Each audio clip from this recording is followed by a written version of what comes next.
¿Qué tal? Saludos, bienvenidos. Hace unos días se ha celebrado en Santander el SELCON, el Congreso de Seguridad Informática de Cantabria, un encuentro donde se ha analizado, de la mano de expertos, entre otras cuestiones, los retos en privacidad y protección de datos, las amenazas en ciberseguridad o el límite entre lo que es delito y lo que no lo es. Nos viene fenomenal recordarlo para conversar con nuestro siguiente invitado, que de esto sabe y mucho. Es más, dice que cada uno de nosotros podríamos estar siendo vigilados por la NASA en estos momentos. Ellos tienen nuestros correos electrónicos, nuestras llamadas de móvil, nuestros mensajes de texto, nuestras fotografías de Instagram, nuestra información de Facebook, también nuestra ubicación en Google Maps. Saben las páginas que visitamos en Google y los archivos que nos descargamos en nuestro ordenador. También conocen todo aquello que nos gusta y las aplicaciones que nos instalamos. En definitiva, que esto da vértigo.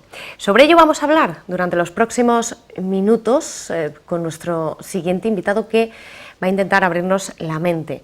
Él es consejero delegado de Ocio Networks y del Grupo Gestiona, presidente de la revista Capital y la Fundación Marqués de Oliva y vicepresidente de la Asociación de Inversores y Emprendedores de Internet. Colabora como experto en tecnología en el espacio radiofónico La Linterna, en la COPE y en el programa de televisión Cuarto Milenio. Es el autor del libro El Quinto Elemento, un libro, que tengo yo aquí en mis manos, que habla de espionaje, de ciberguerra y de terrorismo, una amenaza real e inminente. Alejandro Suárez, bienvenido. Muchas gracias, igualmente. ¿Cómo se encuentra? Pues muy bien, fantásticamente de estar en tu compañía. Bueno, una introducción amplia, decía yo que da vértigo toda esta información que contada así, tan rápidamente, puede asustar un poco, pero que a lo largo de los próximos minutos vamos a ir desglosando. El Quinto Elemento, tercera edición ya, ¿no? Sí, efectivamente. Un libro que viene a resumir exactamente el qué.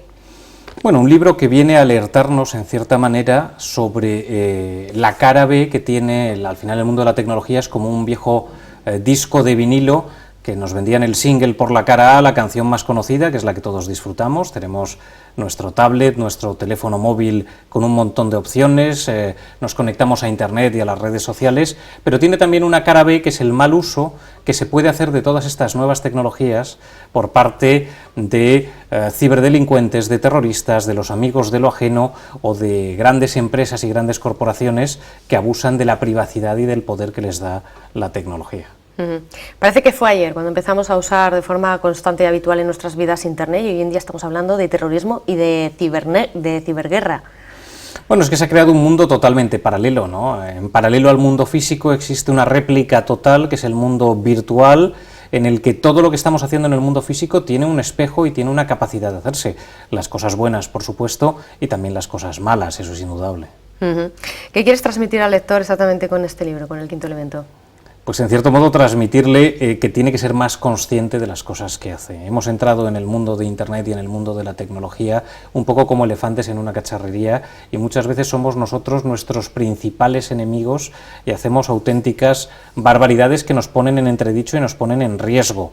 Hay veces, es verdad, que si las amenazas son grandes, son persistentes, vienen por parte de agencias de inteligencia que ocurren el día a día, o de grandes compañías, o de hackers muy dotados técnicamente, no podemos hacer nada, porque todos los sistemas informáticos son vulnerables. Pero hay otras muchas veces que, pudiendo hacer muchas cosas, no las estamos haciendo.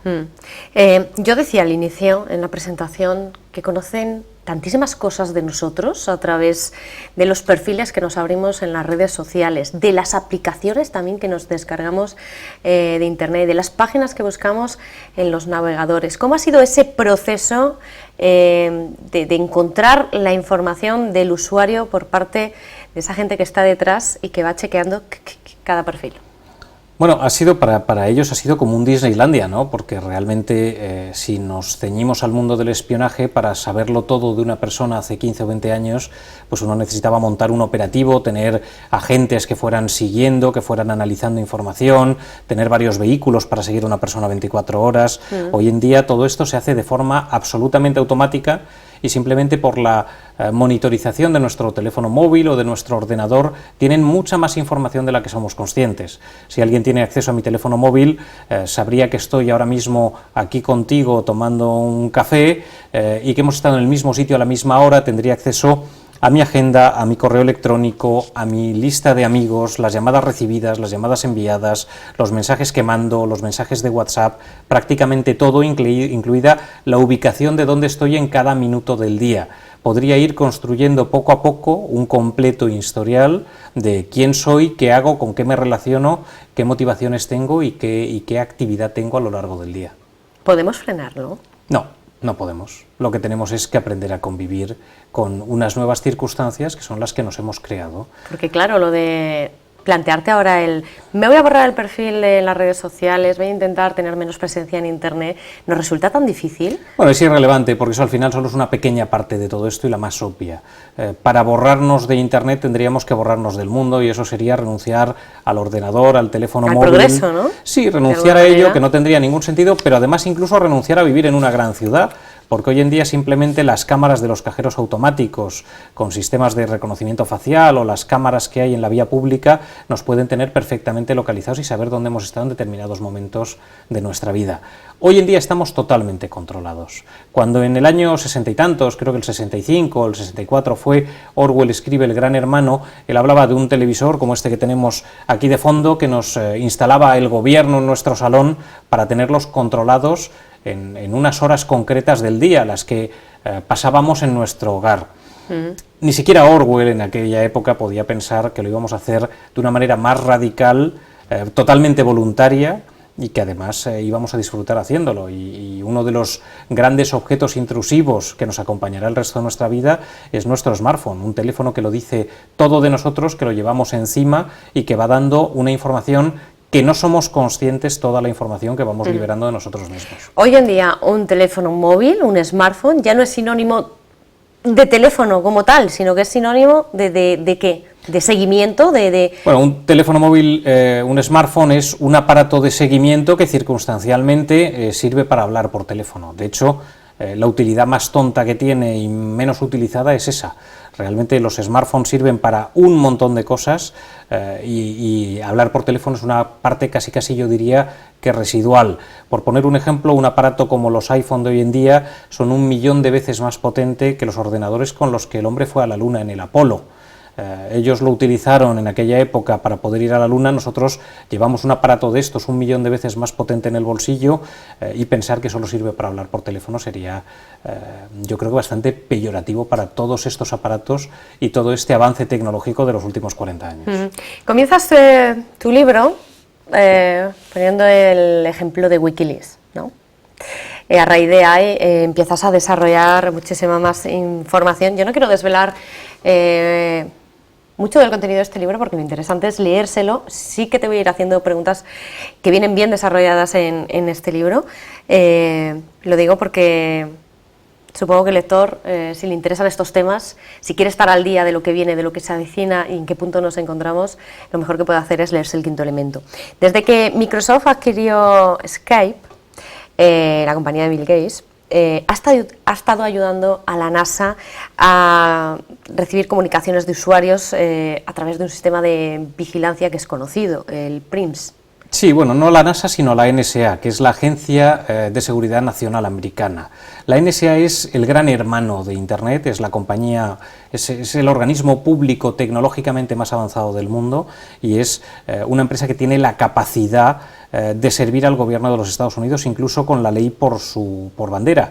Desde los atentados del 11 de septiembre en Estados Unidos hay una ley que es la Patriot American Law, la ley patriótica americana, que obliga a todas las compañías tecnológicas, una gran parte de ellas americanas, a liberar toda la información de cualquier persona no residente en Estados Unidos, simplemente por medio de una petición escrita de la NSA. Eso quiere decir que incluso sin autorización judicial ellos lo pueden saber todo de nosotros. Por poner un ejemplo, si la NSA quisiera tener toda la actividad de una persona como yo monitorizada en los últimos años, solamente tendría que poner un correo electrónico a Google y Google le diría todas las páginas que visito cuánto tiempo, los vídeos que he visto y los contactos que he hecho, porque Google Chrome me está monitorizando y está guardando toda mi información durante años. Como mi correo electrónico es de Gmail, tendrían todos los correos enviados y recibidos, todos los vídeos de YouTube que yo he llegado a ver, todos los mensajes que he recibido en mi teléfono móvil. Si yo tengo un teléfono móvil de la plataforma Android, tendrían mi geolocalización en cada punto de mi vida, de manera que sabrían qué ciudades he visitado, con qué personas me he visto, llegarían a tener mi agenda por completo, llegarían a tener toda la información, lo que supondría que poco más o menos tendrían un dossier que ni siquiera mi propia mujer me conocería mejor de lo que me están conociendo ellos. ¿Has dicho que esto se ha iniciado a partir del 11 de septiembre? Sí, porque los grandes acontecimientos, sobre todo si son trágicos y son terribles, lo hemos visto también con los atentados de París hace tan solo unos meses, representan un inmediato retroceso en los derechos civiles y en la privacidad. Los gobiernos y las autoridades utilizan estos hechos, que evidentemente son gravísimos, para poder recortar nuestras libertades. Con los atentados de Francia hace poco veíamos cómo el gobierno francés hablaba de suspender Internet en momentos de tensión, de anular las redes wifi anónimas y privadas de, por ejemplo, cafeterías en momentos de terrorismo, o de prohibir la criptografía para que la gente no pudiera codificar sus archivos y pudieran ser accesibles por el gobierno en todo momento. En estos momentos de tensión es cuando la conciencia ciudadana y la conciencia pública está en horas bajas y nos dicen: es por vuestra seguridad, no os preocupéis. Yo no sé si es por nuestra seguridad o no, lo que sé es que esas cosas jamás se levantan.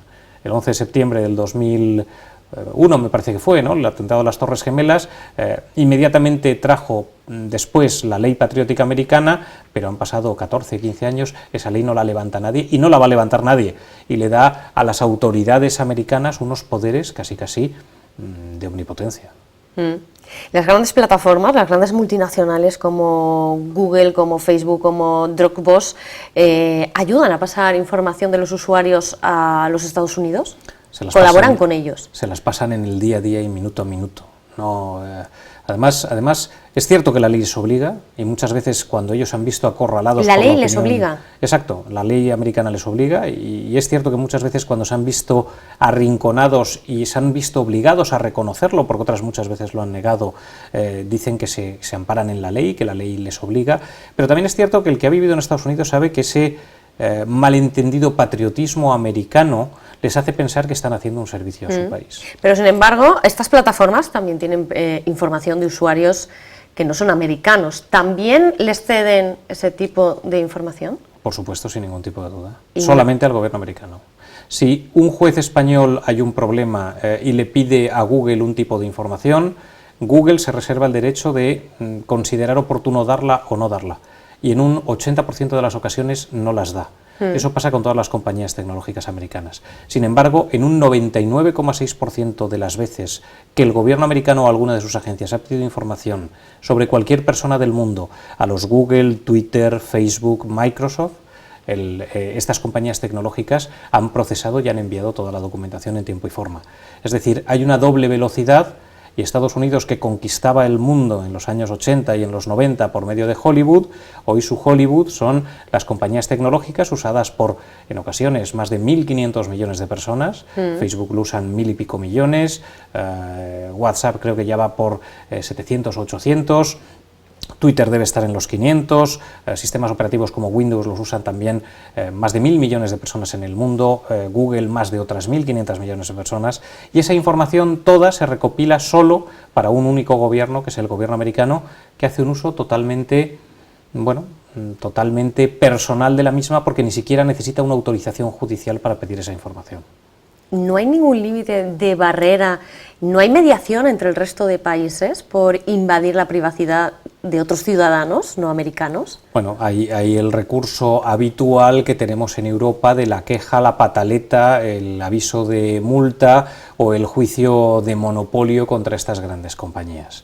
A Google está en un proceso antitrust, un proceso antimonopolio que podría acabar en una multa millonaria, pero está en un proceso antimonopolio desde hace muchísimos años.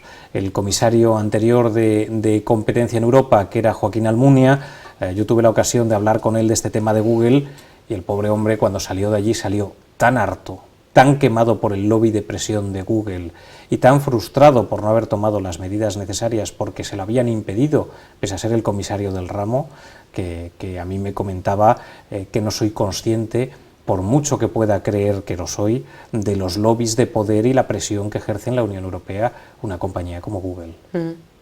Los servicios secretos obtienen información hasta de las aplicaciones que nos descargamos. ¿Para qué les sirven a ellos ese tipo de información? Primero, para todo. En Internet es un campo geopolítico distinto. Los bloques que consideramos, si pusiéramos un mapa y dijéramos Europa, Estados Unidos, amigos, China, el malo, Rusia, el tal, eso no funciona en Internet. Internet es un todos contra todos y el filtro es la tecnología. Aquí ataca y espía el que puede, el que tiene la tecnología necesaria para ello. Y eso es lo que está ocurriendo hoy en día. El que tiene la tecnología puede espiarnos a todos, y si tu información es irrelevante no pasa nada, la tengo archivada, y si tu información es relevante el día de mañana o es relevante porque tú estás en contacto con una persona que tiene algún tipo de interés por el motivo que fuera, pues esa información es totalmente relevante y se rescata. El almacenar toda la información del mundo hoy en día, si tienes la tecnología para ello, es un commodity y se puede hacer sin ningún tipo de problema. Para que se hagan una idea, todos los televidentes que nos siguen, hablamos de aplicaciones, por ejemplo, de juegos. Yo me descargo un juego en el móvil y de esa aplicación que nos pide todo tipo de permisos, ellos pueden acceder a todo tipo de información personal nuestra. Sí, pero incluso lo van a hacer, si tienen interés real, lo van a hacer incluso de otras maneras. Hay aplicaciones muy populares que son una puerta trasera para que nos las descarguemos y vayan liberando información nuestra. ¿Como por ejemplo? Hay muchísimas. Por ejemplo, si uno tiene un teléfono móvil de la plataforma Android y se mete en el Marketplace de Google para Android, una de las aplicaciones más descargadas es la linterna. Uno se lo descarga, oye, qué bonito, me va iluminando en la oscuridad, es fantástico. Yo creo que ya estamos llegando a un punto de madurez social para que la gente se pregunte por qué una linterna me pide permiso para acceder a la agenda, me está geolocalizando, qué le importa a la linterna dónde estoy ahora mismo, por qué está accediendo a mi correo electrónico y por qué ha accedido a compartir mis fotografías. Son permisos que no tienen ningún sentido para ese tipo de aplicación y que es de las más descargadas y que los concedemos a cambio de usarla. Eso es información nuestra que se va liberando y que se puede usar en dos vías, en una vía de espionaje o en una vía comercial, para poder perfilarnos comercialmente en cada momento y podernos ofrecer publicidad más efectiva, es decir, para ganar dinero con nosotros. ¿Cómo controlan las agencias todas las comunicaciones a través de Internet, las agencias de inteligencia? Pues lo hacen de dos maneras principales, aunque seguro que hay muchas otras. Primero, los grandes nodos de Internet en el mundo están en Estados Unidos. Es curioso, pero la información no fluye a través de Internet de una manera lógica. Por ejemplo, un mensaje de correo electrónico que va de Madrid a Sao Paulo, en Brasil, no va por el cable transoceánico que une Europa con Latinoamérica. No se busca el camino más rápido, se busca el camino con más ancho de banda libre, el más barato. Eso hace que los grandes caminos con un enorme ancho de banda libre son los que comunican Estados Unidos con Asia y Estados Unidos con Europa. Es decir, ese correo electrónico que yo envío a un señor en Sao Paulo no va por el mar desde Europa hasta Brasil, sino que lo más normal es que pase de España a Estados Unidos y de Estados Unidos a Brasil. Todo acaba pasando por los Estados Unidos, que tienen en los grandes nodos de Internet sus data centers en los que van rescatando toda la información que les interesa, y con algunos servicios secretos como el servicio británico llegan más allá porque han llegado a pinchar los cables transoceánicos debajo del océano para poder guardar toda la información que circula por esos cables durante 48 horas. O sea, estamos hablando de espionaje entre gobiernos también y entre países extranjeros. No, por supuesto, el principal espionaje es entre gobiernos. Después estaría el espionaje entre grandes compañías, incluso entre gobiernos y grandes compañías. Hay agencias como la NSA americana que trabaja perfectamente para facilitar el que sus propias compañías ganen contratos. Hace más de 10 años, en el año 2004, había una licitación de un contrato de 6.000 millones de dólares por parte de Airbus y Boeing. Airbus, el consorcio europeo, lo tenía prácticamente ganado, estaba a esperas de firmar ese contrato, cuando de repente la NSA americana entra en el correo electrónico del presidente de Airbus, roba los presupuestos y se los pone al presidente de Boeing encima de la mesa. El hombre cogió un avión, viajó a Arabia Saudí, mejoró un 3% la oferta de Arabia Saudí y se llevó los 6.000 millones de contratos. Las agencias de inteligencia trabajan para determinadas empresas de bandera en determinados países. Y la línea entre el espionaje entre gobiernos y el espionaje entre gobiernos y empresas es realmente tenue y se salta todos los días. Es un tema de capacidad tecnológica, no de interés. Europol calcula que hay entre 100.000 capos detrás de las bandas dedicadas al cibercrimen organizado, la mayoría de ellas procedentes de Rusia y de Ucrania, otro de los asuntos que también se aborda desde la perspectiva del quinto elemento. A mí me parecen pocas. ¿Pocas? Con toda franqueza, sí. Hay una cosa que es interesante con esto del cibercrimen, y es el distinto criterio y el distinto concepto que tenemos del crimen en un país como España o en Europa en general, con países como Rusia.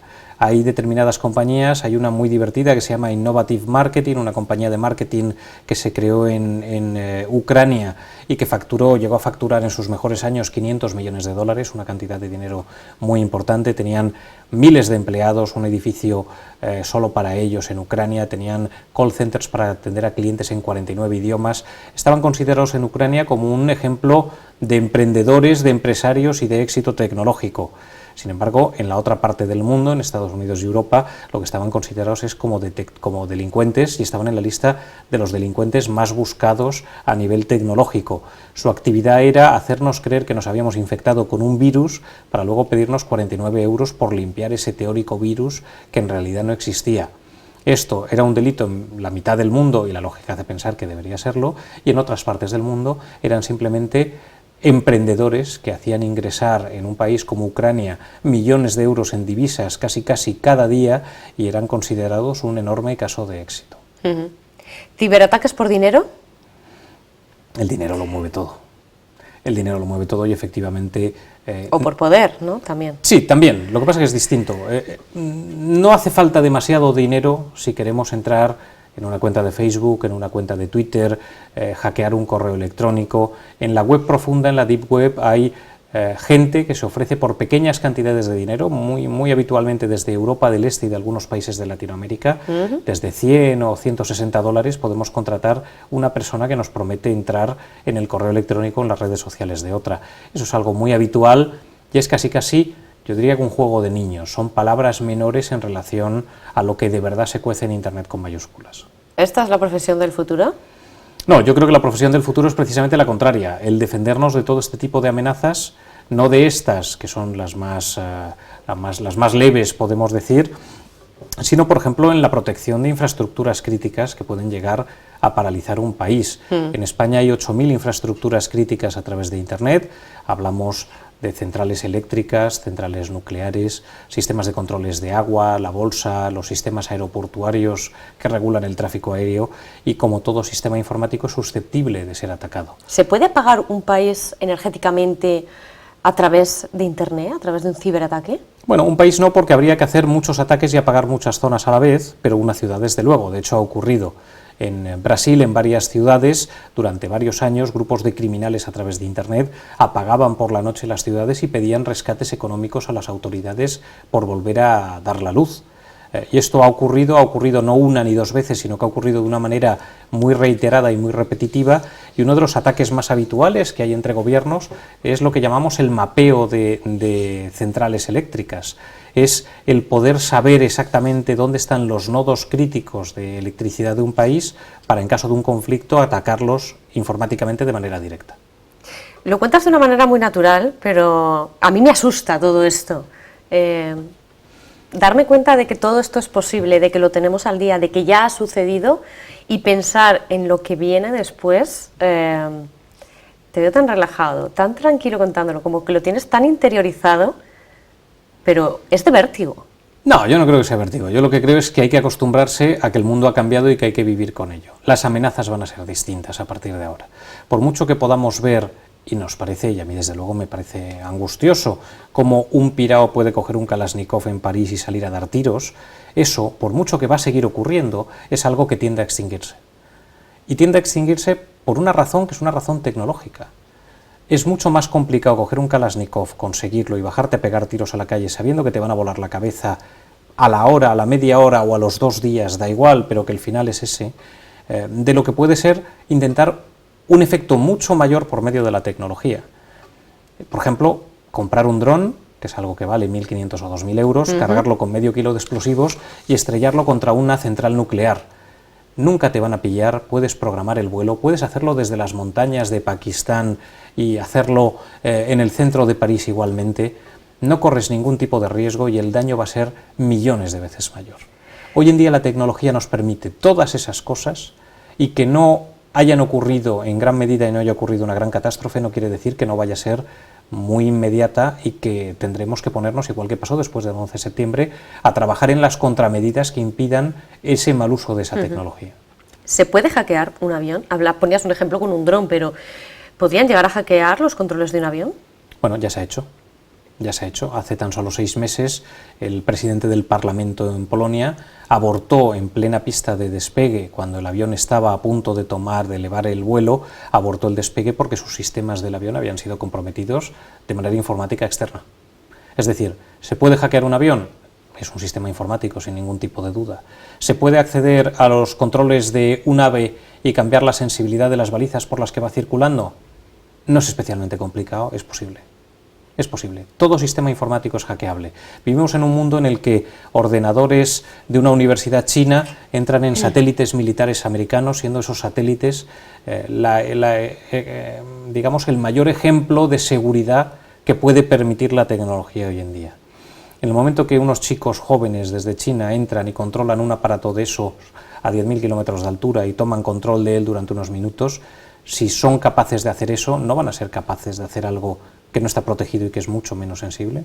Pero da pánico solo de pensarlo, el coger un avión, ¿no? Y decir, ¿tendré suerte yo de que en este vuelo no hay algún desaprensivo que le dé por cambiar la ruta o hacer alguna locura? Tenemos que confiar en la seguridad. A mí me dio mucho miedo cuando el desastre del avión de Germanwings, que salió de Barcelona, creo recordar que era Barcelona, y se estrelló en los Alpes, enseguida hubo voces que decían, oye, para evitar estos pilotos locos, creemos unos sistemas que las torres de control puedan tomar el control del avión, el avión no obedezca a los mandos del piloto y podamos nosotros gestionarlo desde aquí. A mí eso sí que me dio pánico. Entonces yo sí que probablemente hubiera dejado de montar en aviones si esto se hubiera llevado a cabo. Porque el que la torre de control pueda acceder vía remota y tomar el control del avión, quiere decir que cualquiera que pueda tomar el control de la torre de control o cualquiera que pueda acceder al avión de una manera externa podría tomar control del mismo, y las consecuencias podrían llegar a ser devastadoras. Desde luego, no sabemos si alguien lo lograría tarde o temprano. Lo que podemos tener claro que todos estos piraos, que hay muchos, estarían intentando tomar el control de un avión día y noche. Hoy en día todo es accesible y solo hay 2 tipos de sistemas informáticos: los que ya han sido hackeados o los que lo van a ser en un futuro muy cercano. No hay más. ¿Cómo usan las nuevas tecnologías los grupos terroristas? Pues gracias a Dios lo usan de una manera que, aún efectiva y aún alarmante, es todavía muy incipiente. El ISIS básicamente usa las redes de Internet, sobre todo las redes sociales, para captar adeptos. Tiene productoras de televisión propia, hacen unos vídeos de una cierta calidad profesional, que están grabados de verdad, en los que se ven a jóvenes emulando escenas de videojuegos. Cogen un Kalashnikov como si fuera el Call of Duty y van pegando tiros a coches por la calle, lo graban y eso lo mueven en redes sociales y lo envían a quien saben perfectamente que son su target. Básicamente gente que vive en el extrarradio de París, emigrantes de origen musulmán de segunda generación, que no tienen empleo, que no están arraigados y que añoran su cultura por lo que les han contado sus padres, y les convencen de unirse a la yihad, de vivir una aventura y de abandonar el país en el que viven y en el que se sienten despreciados. Esa es una utilización propagandística de las redes sociales, pero todavía es muy básica. Es decir, están utilizando la red como un medio para captar, pero no como un fin. Si lo utilizaran como un fin, sería lo que hablábamos precisamente hace unos minutos. Si utilizaran la red no para captar gente, sino para atacar el sistema eléctrico de una gran ciudad, para envenenar las aguas o para abrir una compuerta de una presa e inundar la ciudad adyacente. Eso técnicamente es posible, pero todavía no están tan avanzados como para intentarlo, gracias a Dios. Hablas en tu libro, o pones algún ejemplo, de la Guerra Fría. ¿Podemos volver a vivir una guerra fría en tiempos actuales a través de las nuevas tecnologías? Es que yo lo que defiendo realmente es que se está viviendo. Entre países como China y Estados Unidos o como Rusia y Estados Unidos hay debajo de la alfombra unos conflictos que no se pueden catalogar de guerra porque la guerra a nivel tecnológico no está arreglada, es decir, No hay un punto en el que una agresión por medio de Internet se pueda considerar un acto de guerra de manera clara y todavía no hay una legislación internacional aceptada por todo el mundo, pero desde luego cada día hay millones de agresiones de China a Estados Unidos, de China a España, de China a Francia y también, no lo olvidemos, de Estados Unidos a China o de Estados Unidos a España. La geopolítica no existe y esto es un todos contra todos y directamente aquí ataca, intenta vulnerar los sistemas del contrario el que tiene la tecnología para ello. Dices también en tu libro, ¿no?, que desde la camorra napolitana, la yakuza japonesa, los cárteles colombianos, el ISIS, todos cuentan dentro de sus filas con hackers que puedan ayudarles a competir dentro del mundo digital. Y eso irá más. Pero no es solo estas organizaciones terroristas, organizaciones como el CNI, que antes lo que tenían sobre todo era operativos a pie de calle haciendo el trabajo en la calle, hoy en día lo que tienen sobre todo es analistas para poder analizar toda la información que están recopilando a través de Internet, que es la gran fuente de información. Donde antes un organismo como el CNI podía seguir a 50, a máximo 100 personas a la vez en este país, porque necesitaban 4 o 5 agentes para seguir a una persona, necesitaban coches y motos y variarlos para que no fueran las mismas, y hacer turnos de 8 horas para poderle seguir y variar la cara del que iba detrás. Donde antes había una necesidad de recursos brutal, hoy solo hace falta un pequeño programa informático, un Zero Day, un programa que es una vulnerabilidad no conocida ni siquiera por el fabricante del software y que se vende en el mercado negro, para infiltrarse en un teléfono móvil y en un ordenador y tener acceso a toda la información, a todo lo que ocurre y a todas las personas y los movimientos donde ese aparato acaba teniendo lugar. Hoy en día es muy barato espiar y un amigo del CNI me decía que es un Disneylandia para ellos, que donde antes para poder seguir a una persona había que pedir una orden y que liberaran 10 o 12 personas 7 días a la semana para poder hacerlo, hoy en día es tan fácil como decir manda a este número de BlackBerry este archivo, inféctalo y monitorízamelo. Realmente es un trabajo de analista el que viene después. ¿El futuro está en invertir en nuevas tecnologías para los gobiernos? Bueno, el futuro no lo sé, pero desde luego la necesidad es invertir en la seguridad para los gobiernos, sobre todo para el gobierno de este país. En Estados Unidos hay más de 60.000 personas que dependen del ejército, que están destinadas y dedicadas a la seguridad informática, tanto ofensiva como defensiva, tanto a atacar y conseguir ventajas para el país como a defender las infraestructuras críticas del país. En España tenemos un centro de alta tecnología en León, en el que trabajan menos de 220 personas. Tenemos más de 8.000 infraestructuras críticas. Es físicamente imposible que esas 200 personas puedan protegerlas. Necesitamos mucha más gente mucha más formada, y necesitamos además a nivel educativo el crear de todo esto una profesión específica, es decir, el que salga gente de las universidades que esté preparada para esto y no tengamos que entrar a buscar esos perfiles de locos autodidactas que son hackers y que hay que llevarles a la parte de la defensa y a la parte positiva. Hace poco se publicaba cómo después de los atentados del país el CNI empezó a contratar y a buscar talento en los países de la Europa del Este. Es una pena que para la protección de nuestras fronteras tecnológicas, que son fundamentales, necesitemos buscar gente fuera del país. Tiene muy poquito sentido y habría que formar gente aquí, porque tenemos muy poca gente muy bien formada y lo que no tenemos es una capa de gente detrás a la que se le vaya formando y desde luego, por ejemplo, las 220 personas que tenemos en León estarán preparadísimas, pero son muy insuficientes para la cantidad de personas que necesitamos para proteger nuestras infraestructuras críticas. El sistema de trabajo de las fuerzas y cuerpos de seguridad del Estado ha tenido que cambiar obligatoriamente, ¿no? Su manera de trabajar ha tenido que adaptarse a todo esto en poco tiempo, muy rápido también. Sí, tienen también la fortuna de que ¿cómo decirlo finamente?, de que no tienen una necesidad escrupulosa por el respeto de las leyes, que sí que tienen otras organizaciones.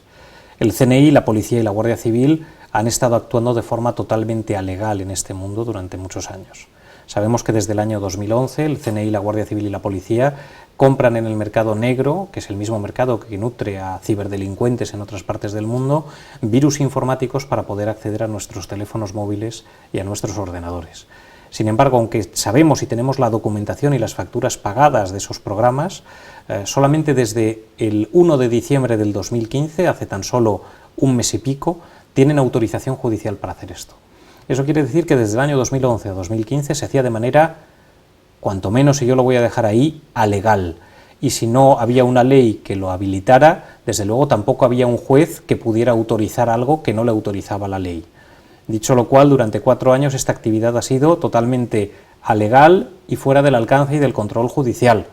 Y eso, digamos que es difícil de digerir en un Estado democrático como es el nuestro.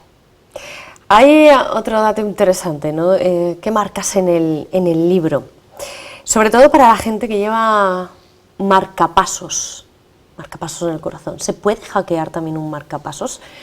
¿Tendría que tener miedo la gente que lleva un marcapasos? Bueno, contaré un pequeño caso, y es el de Dick Cheney, el ex vicepresidente de los Estados Unidos. Hace algunos años el servicio de inteligencia le despertó una noche y a la mañana siguiente le estaban operando del corazón para quitarle el marcapasos que llevaba.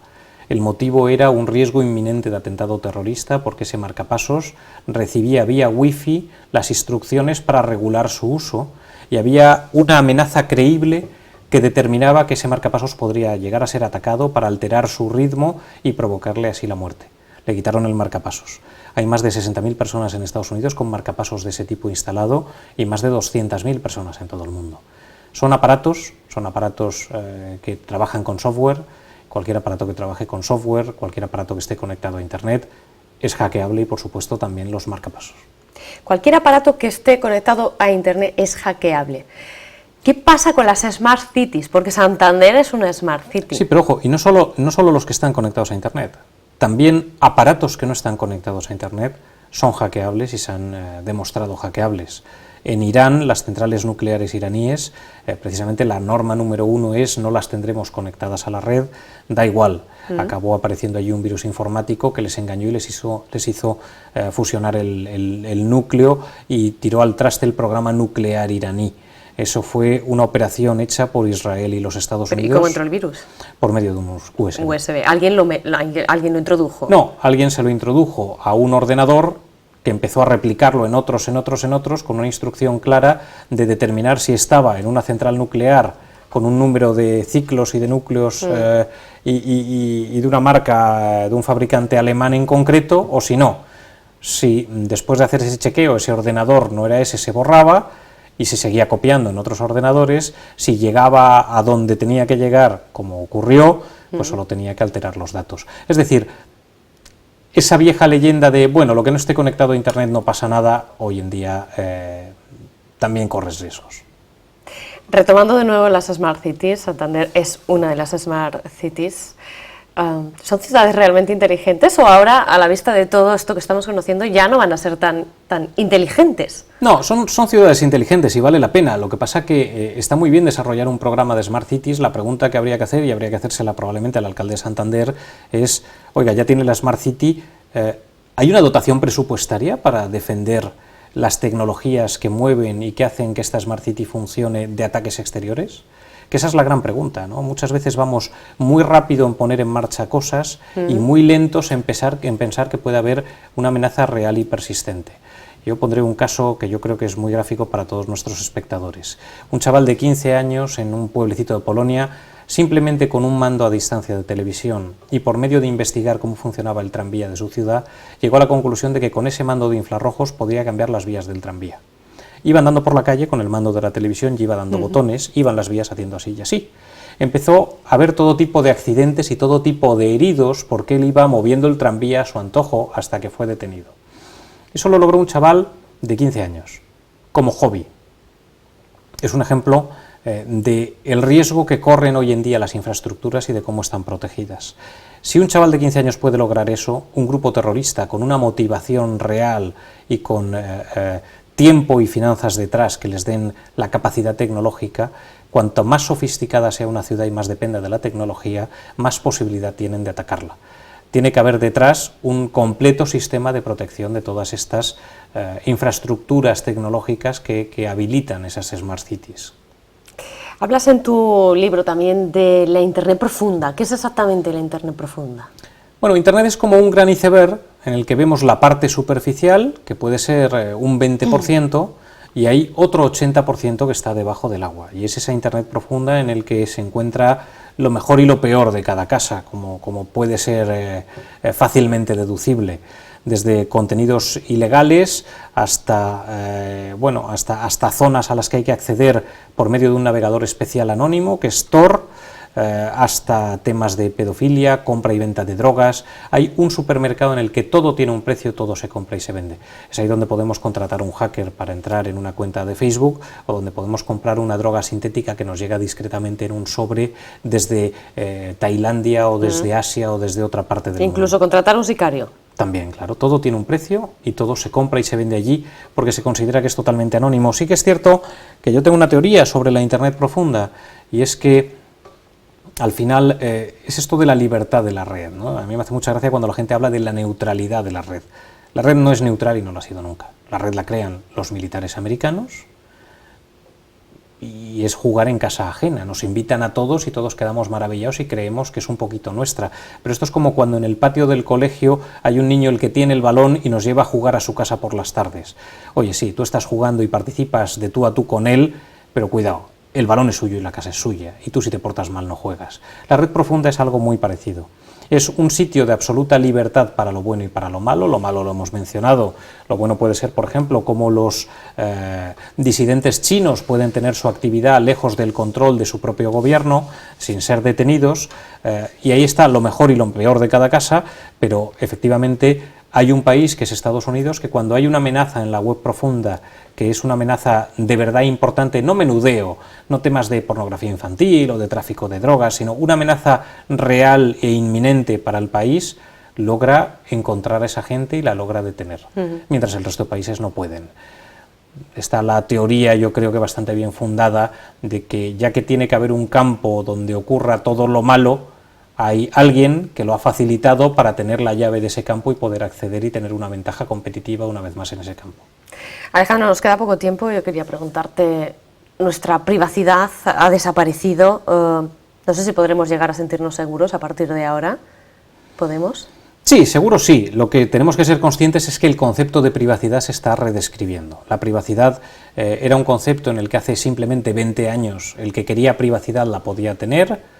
Hoy la privacidad es algo que está en tela de juicio en el día a día, es decir, no podemos evitar estar en cualquier sitio, lo vamos a estar, lo que tenemos es que intentar tutelar esa información. La privacidad es un concepto que se está redescribiendo. El expresidente de Google, Eric Schmidt, decía con cierta sorna, y yo creo que bastante acierto, que nuestros jóvenes, dentro de unos años, cuando vayan a buscar su primer trabajo, incluso algunos cambiarán de nombre legalmente, para huir del rastro digital que han ido dejando a lo largo de estos años. Y es cierto, porque todos esos pecadillos de juventud, de tomarte 3 copas o hacer una gamberrada que acaba colgada en Internet, pues probablemente no tengan la misma gracia cuando estás en una selección de personal para tu primer trabajo y hay alguien que mete tu nombre en Internet y te ve a lo mejor de una manera que a ti no te gustaría. La realidad es que la privacidad se está redescribiendo y va a cambiar mucho más a lo largo de los próximos años. ¿Las tecnologías, en definitiva, son amigas o enemigas? ¿Visto todo esto? Yo creo que son un gran aliado que tenemos que controlar. Son amigas, pero no tan amigas como nos creemos. Hay que hacerse las preguntas correctas y no nos las hacemos. Por ejemplo, hay un exhibicionismo en ocasiones casi enfermizo a través de redes sociales que, aparte de ser un síntoma de inmadurez y de ser demasiado nuevos en esto de las redes sociales y la tecnología, no somos conscientes de que nos pone en riesgo. Hace tan solo un mes, una pareja americana que compartía su vida a través de Instagram iba contando cómo se iban a mudar a una casa más grande, iban haciendo fotos, acabaron anunciando que al día siguiente era un día muy importante porque a las 12 vendría el camión de mudanzas a llevarse todo. Efectivamente, llegó el día siguiente y llegó el camión de mudanzas, que no llegó a las 12, llegó a las 11, cargó todo con una celeridad inusitada y se fueron de allí. El problema es que a las 12 llegó el camión de mudanzas de verdad. Les habían limpiado todo. Y les habían limpiado todo por ese exhibicionismo irracional en redes sociales que nos hace no entender que estamos corriendo un riesgo de seguridad y que estamos dando más información de la que debiéramos. Alejandro, has escrito otros libros. Por ejemplo, ha llegado la hora de montar tu empresa, con el que llegasteis a hacer hasta 6 ediciones. También Desnudando a Google, que fue traducido a más de 10 idiomas, un bestseller, ¿no?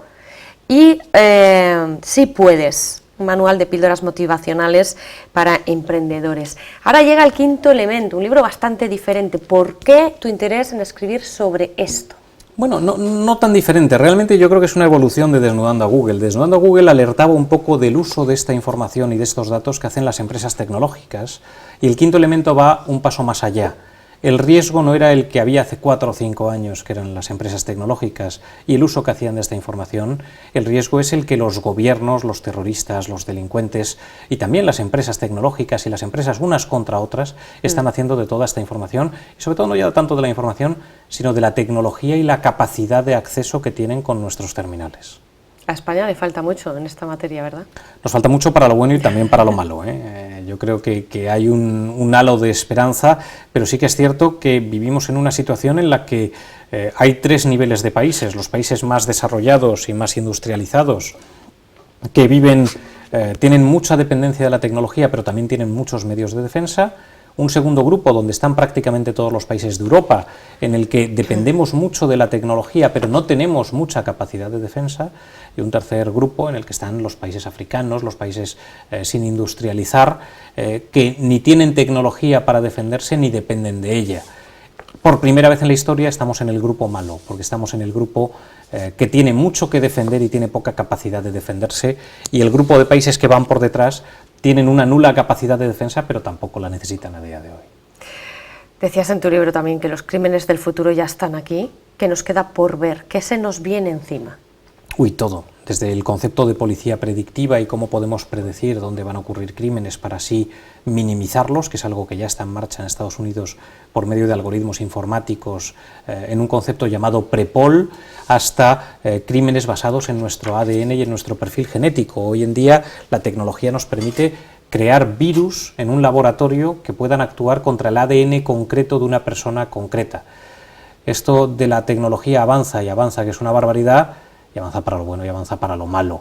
Por ejemplo, los drones son uno de los grandes riesgos de la seguridad para la próxima década.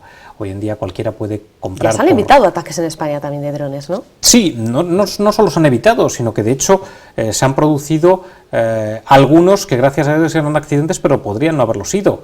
Ha habido ya un caso en el que un dron se ha estrellado contra el Palacio de la Moncloa, y en un principio se pensó que podía haber llevado explosivo y podía haber sido un atentado.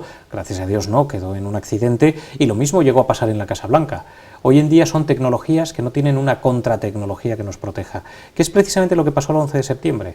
A raíz de aquellos atentados hubo mucho dinero público que trabajó para que ahora haya escáneres potentísimos, parece que han pasado 100 años, como los que hay en los aeropuertos de Estados Unidos, que te hacen un escáner en 3D, te pones así boca arriba y te ven por todos lados. Si recordamos, hace tan solo 15 años era un poco más o menos que un control de metales, el mismo que hoy pasamos para subir a un ave. Tendrá que pasar una desgracia, por desgracia y valga la redundancia, para que todas esas tecnologías mejoren y eviten algo tan sencillo que hoy no tiene solución, como si una persona a la salida del AVE en la estación de Atocha tiene un dron, lo carga de explosivos y lo hace chocar a alta velocidad contra el tren. No hay ninguna tecnología hoy en día que nos pueda proteger. Y esto lo puede hacer una persona desde kilómetros de distancia habiendo programado el vuelo. Madre mía.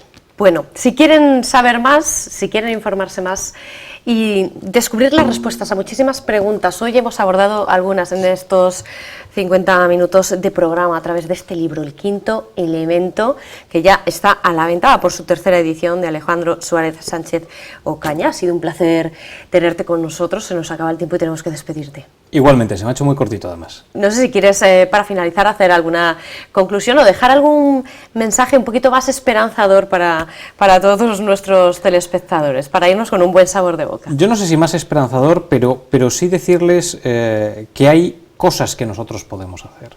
Es decir, que muchas veces estamos tomando la decisión correcta y que cada vez que cogen o a través de Internet se dan de alta en un producto o en un servicio, tienen que tener especial preocupación y especial hincapié si ese servicio es gratuito, porque si un producto es gratuito, al final el producto eres tú, y lo barato suele a la medio y a largo plazo resultar muy caro. Muy bien, ahí lo dejamos. Muchísima suerte con la presentación de este libro por otras ciudades. Te hemos tenido aquí porque presentabas también este libro en Santander y te agradecemos que hayas tenido tiempo para visitar esta casa. Ha sido un placer. Gracias. Gracias.